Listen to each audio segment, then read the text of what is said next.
As a Tottenham fan, you're not allowed to have a good day without it being levelled up in some way by some appalling news.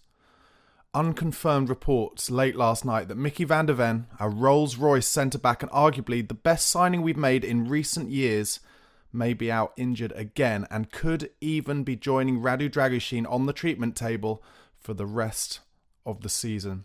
Dear God, don't let it be true. Meanwhile, Matthias Tell is through the door with the help of agent Harry Kane, and I'll be taking you through all the rest of what happened in yesterday's transfer deadline day. Guys, thank you so much for watching and for all your support of the channel. I'm less than 1,000 subscribers away from 15,000 now, guys, so please do give this video a like, and if you're not already a subscriber and you like transfer news during the windows and Tottenham Hotspur news, please do give my channel a subscribe.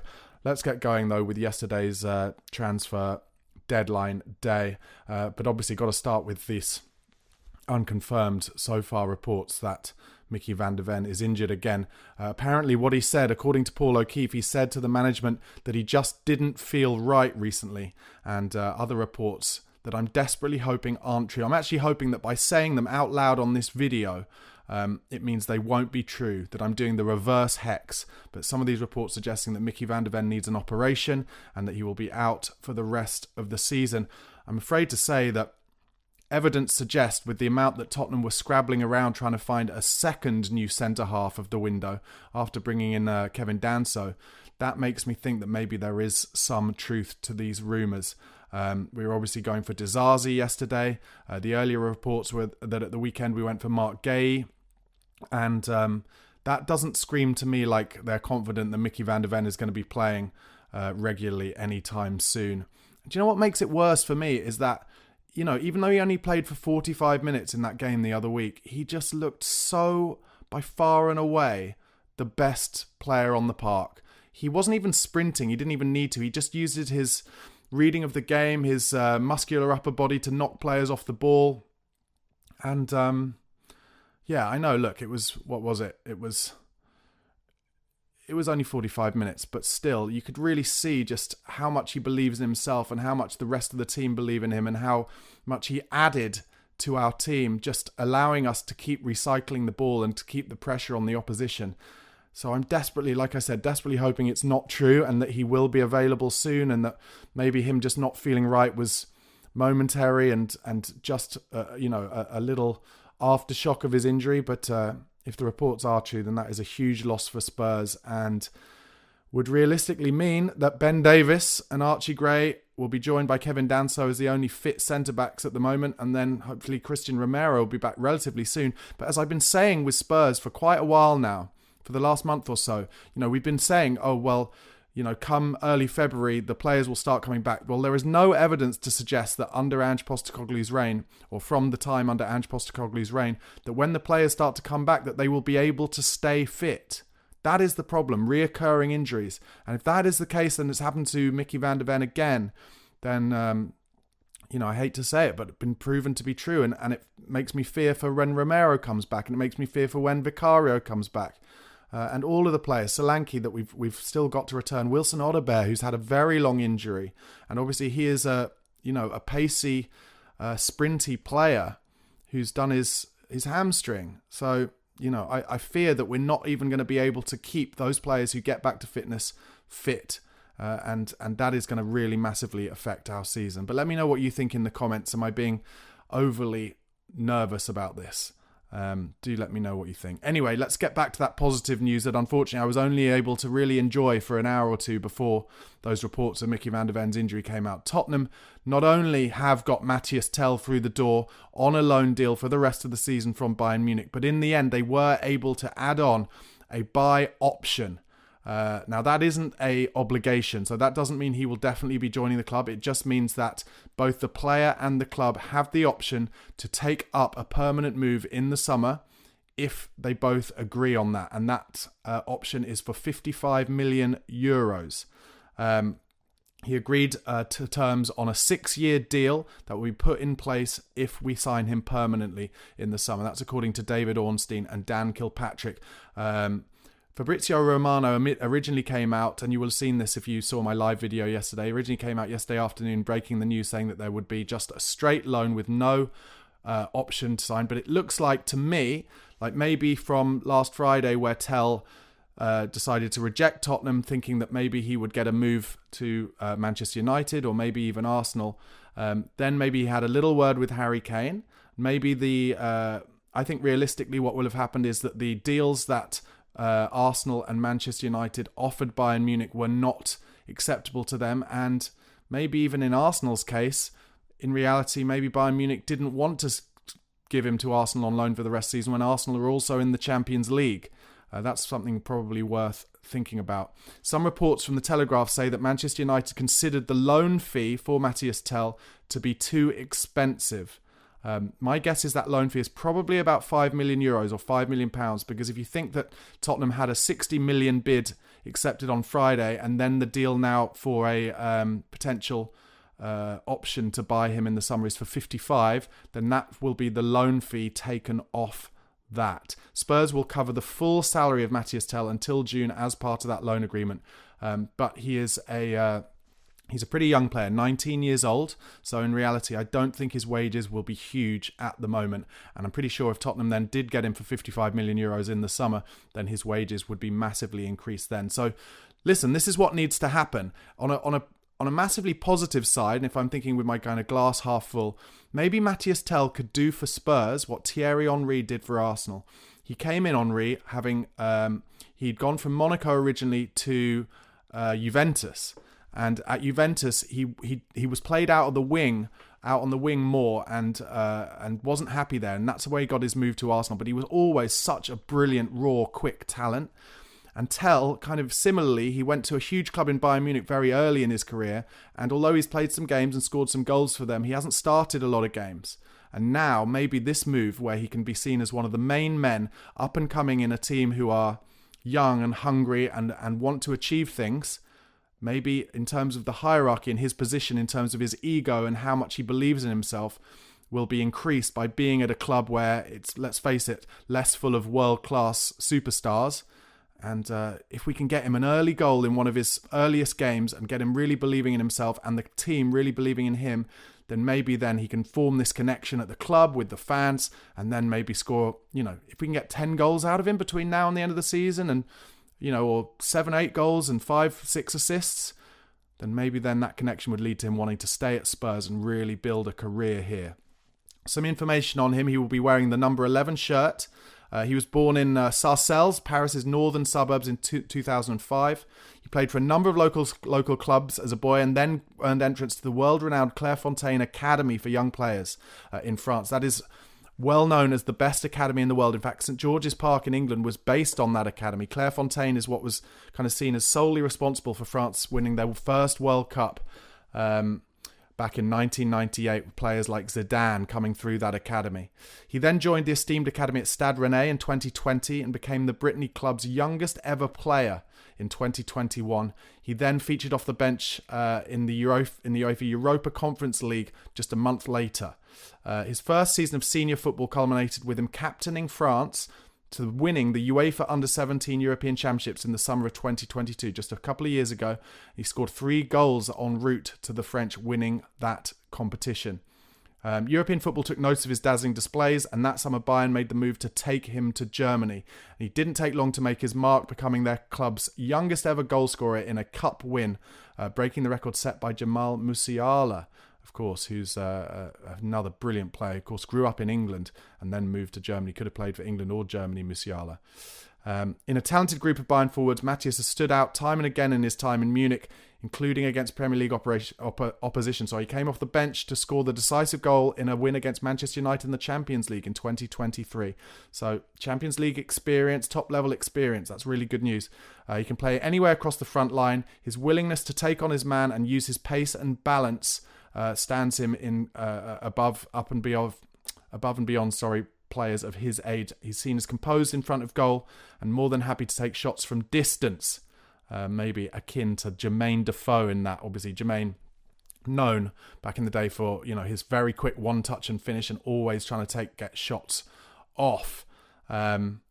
So I think Tell is an exciting signing. Like I said, I think the caveat is he hasn't played a lot of senior football. He's only 19 years old, but he does have a lot of experience, of course, of playing alongside and training alongside, like I said, brilliant world-class superstars. And I don't know if you saw it on social media, but while he was on the plane over to London from Germany, the Tottenham social media girl said, did Harry Kane say anything to you? And he said, yes, it's a good club, amazing stadium, amazing training facilities, lovely people, and you'll enjoy it over there. So I've been saying in my videos for the last week or so, can Agent Kane help us get Tell across the line? And in the end, it seems like he did. Meanwhile, rest of deadline day yesterday, like I said, Tottenham scrabbling around to try and find another centre-back to join Kevin Danso. At 7:30pm last night, Matt Law said that Villa and Tottenham were still in for Axel Disasi of Chelsea, trying to make something happen, with the player still clearly preferring Villa. Now, something I haven't mentioned, but I've been thinking about a lot with Disasi. I think Disasi has been on Tottenham's list for a while. He is a very talented young player, one of the many, many young European talents that Chelsea kind of brought in all at once. And as a result, although he played a lot of game time under Pochettino, he's not been in the team under Maresca. But that doesn't mean he's a bad player. He's still incredibly young. And I can see why Tottenham were after him, because they're like, well, if he was on our list in terms of the data before he joined Chelsea, how many players go to Chelsea and don't get a full chance? So yeah, let's bring him in here. But if you're looking at it from Disasi's point of view, he will have been being told and will have heard that if you're a Chelsea player and you go and join Tottenham, even if it's on loan, you will not be respected by your club after that. As well as that, of course, Aston Villa are in the Champions League. And frankly, as hard as it is to say, Aston Villa have kind of jumped into Tottenham's position in that kind of top 4, top 5 at the moment. Doesn't mean it's going to last forever. And Tottenham are trying to rebuild now to get back into that state with a young, exciting team of talent.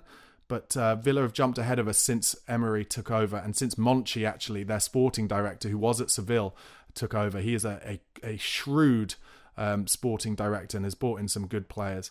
So then at 8pm last night, Sami Mukbel said Disasi will not be joining Tottenham. And then also at 8 o'clock, Romano gave it that here we go, Aston Villa, their agreement in place for Disasi on loan for the rest of the season. A good signing for Villa. I think Tyrone Mings got injured for them the other day, so covering their backs there. And unfortunate that Tottenham couldn't get a centre-back over the line, going for Disasi, and obviously at the weekend going for Gay, which would have been a huge signing. Apparently, I read some reports yesterday that Tottenham's bid of 60 million, that would have gone up to 70 million with some conditions being met, was pretty close to what Crystal Palace were looking for.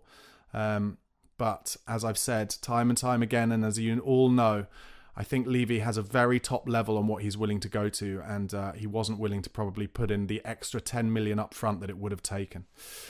Some reports yesterday that Spurs offered £20 million for Burnley centre-back Maxime Esteve, although the Burnley reporter up there said that it was inaccurate, but clearly this is a player who Tottenham have on their list. Some reports suggested that Burnley were looking for £30 million for him. Also, last week, Tottenham made an offer of €4 million to Valencia for their 17-year-old David Atorbi. It was rejected because Valencia wanted a minimum of £5 million as well as a future percentage sell-on fee.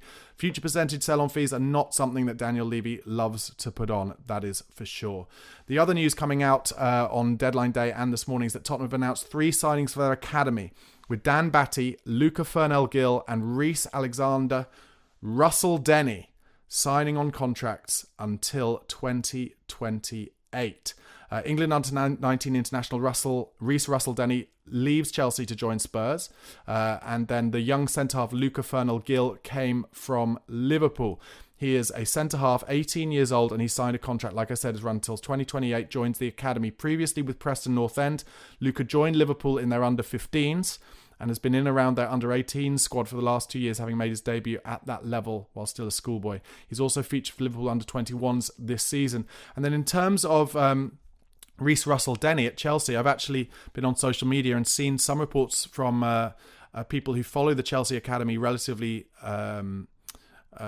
seriously, and they're saying they're very surprised that he's left Cobham. Actually, it is part of what is quite a familiar pattern coming out of Chelsea's training ground now, which is that young players from their academy, their very highly respected academy that has made them a lot of money over recent years, younger players now leaving earlier because they do not see a pathway into the first team, which is something that Tottenham have suffered from over recent years. And now it feels like under Johan Lange and Scott Munn, they are trying to put in place a stronger academy system and bringing in some of the brightest young talents to come into the academy so that they can come through to the first team.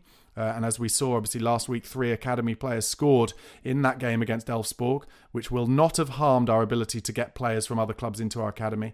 But even if they do not make it through to the first team, hoping to do what Manchester City have been able to do recently, which is get big money for their academy talent, the likes of Cole Palmer, the likes of Jamie Gittins, the likes of Jadon Sancho. So I think that is prudent from Tottenham Hotspur to be supplementing buying players for the first team, like with Matthias Tell, like with Kevin Danso, but at the same time spending money on their academy. Obviously, the news came out yesterday that Radu Dragusin, as I mentioned, tore his anterior cruciate ligament. Terrible news for him. He'll be out for the rest of the season, and I would suggest probably half of next season as well. Some reports yesterday from Alistair Gold saying that those inside the club have pointed to Rodrigo Bentancur as a growing presence in the team and a rapidly developing leader as he seeks to make up for lost time. I love that about Bentancur. I think he has been great. He made a mistake in the Leicester game, but I don't mind it because he has been so good since then, and he's getting back up to speed again. We just need him to stay fit, and I like the look against Brentford of him and Bissouma working hard in that double pivot, and I think we'll need them both in the Liverpool game, which is just the day after tomorrow now, isn't it? Meanwhile, also from Alistair Gold, assistant coaches Nick Montgomery and Mile Jedinak have been working closely together this season, apparently, with hours spent on the Hotspur Way training pitches, improving the team's set pieces at both ends of the pitch. Well, we did score from a corner, didn't we, the other day? And it wasn't too long ago that Rodrigo Bentancur scored a header from a corner as well. In fact, I think he scored 2 headers from corners this season. So the set pieces attacking have improved. I wouldn't say they're brilliant, but I have noticed that Son Heung-min has been starting to whip those balls onto the top of the heads of the goalkeepers, which is a set piece that has been getting a lot of success for Arsenal amongst other teams. So Tottenham trying to learn from what other teams are doing. And I will say, I don't want to put the hex on it, but I will say I think we have looked stronger from defensive set pieces as well. And even though Vicario, I think, is going to be fit again soon, I will say I think Kinski is a more assertive, stronger goalkeeper in terms of attacking defensive corners and free kicks, in terms of coming out and getting good punches on the ball. So I'm hoping that Kinski can teach Vicario how to be a bit more assertive when it comes to that. Okay, guys, before I go into the other kind of major Premier League transfer news from yesterday's deadline day, once again, as I mentioned at the top, I'm less than 1,000 subs away from 15,000. So if you're not a subscriber and you like Tottenham Hotspur news and views and all news from the Premier League, please do give my channel a subscribe. Got a really great engaged audience. We get some really good chat going every single day. So please do give me a subscribe. Okay, over to Manchester United.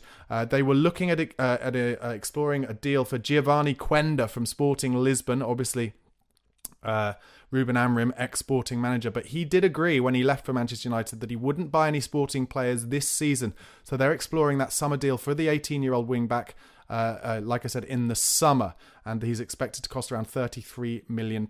Still waiting for sign-off that PSV Eindhoven have got Man United's wing-back Tyrell Malacia in on loan.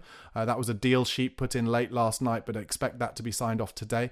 Over to Man City in the Etihad, Nico Gonzalez has signed for them from Porto. They will pay the release clause of €60 million, apparently, for him to sign permanently for the club. Might be a little loan deal before then, but Manchester City obviously have spent big this transfer window and have needed to, because if they saw, as everyone will have seen, when they lost 5-1 against Arsenal at the weekend, they are in trouble. Over at Chelsea, João Felix, who apparently Tottenham did ask about a couple of days ago, he has gone to AC Milan. Salary covered for the loan deal by Milan and the loan fee of £5 million. I've said it before about João Felix, clearly a very talented player, but whenever he moves around, it doesn't really work for him. I don't know what it is. I wonder if he's not a great trainer. or he just gets the hump when he doesn't get game time. I don't really know. Also at Chelsea, Christopher Nkunku staying there despite interest from Man United. They contacted Chelsea yesterday about taking him on loan for the rest of the season, but neither the club or the player were interested in a temporary move. That's according to David Ornstein. Chukwuemeka did end up leaving Chelsea on loan to Dortmund yesterday, so that's a good move for him. He'll be able to get some game time there, and maybe he'll move there long term. Like I said, so many players like Gittins, like Sancho, have done really well moving to German football. As I'm sure you know, Aston Villa finalised a deal to get Marcus Rashford in on loan for Man United yesterday. That is with a £40 million buy option. Lots of people commenting on how bad Marcus Rashford looked in his signing video. The best I can say about it is he didn't look desperately happy. That's all I can really say about that. But Villa have been very busy, like I said, under Monchi, and they also completed the signing of Marco Asensio from Paris Saint-Germain on loan until the end of the season. He becomes their fourth signing of the window after Andre Garcia, Donyell Malen from Dortmund, and of course Marcus Rashford. Brighton ended up signing yesterday a player who was on Spurs' list as well, Stefanos Tsimas from Nuremberg, £22 million, valid from next season. He stays at Nuremberg on loan until June. He was wanted by 6 top clubs apparently and decided for Brighton's project. Meanwhile, Brighton ended up rejecting a £75 million bid from Al Nassr in Saudi Arabia for their winger Matoma. They do not want to sell that player. He's such a good player. My God, how much I'd love to see him at Spurs, but can't see that ever happening. West Ham with a good signing, Evan Ferguson from Brighton on loan. Be interesting to see how he does there under Graham Potter, who he obviously played for at Brighton. His career's kind of dropped off a cliff. De Zerbi wasn't picking him, and now the new Brighton manager happy to let him go on loan. Be interesting to see what happens. James Ward-Prowse has also gone to West Ham. They're his parent club, ripping up his loan contract at Nottingham Forest. And Crystal Palace have succeeded in taking Ben Chilwell on loan from Chelsea. Listen, I think Chilwell is a top Premier League fullback, and he was England's starter not very long ago, and I'm really surprised that bigger clubs weren't in for him. I wonder if there is in fact an issue with his injury proneness, because I don't know why Maresca bombed him out quite as easily as he did, but at Crystal Palace under Oliver Glasner, if he gets game time, I think he'll do a good job, and that's a good move for Crystal Palace. All right, guys, that is the end of the transfer window. It's been a really busy one. Really enjoyed bringing you transfer reports every single day. From here on into the rest of the season, I'll be concentrating on all things Tottenham Hotspur, Tottenham news. I'll bring you some other Premier League news where it's big as well. But hopefully for the rest of this season, Tottenham can push on and win, let's just say, all 3 of those trophies. But as I said at the top of the news today, just desperately hoping that Mickey van der Ven is okay. Once again, guys, please do give this video a like. Please do press subscribe if you're not a subscriber to my channel. Daily Tottenham Hotspur news, transfer news during the windows, and all Premier League news as well. And also you can be a subscriber to the channel. Just £1 a month really helps me make this content for you. All the details of how are in the description box below. Have a good Tuesday. Cheers. Bye-bye.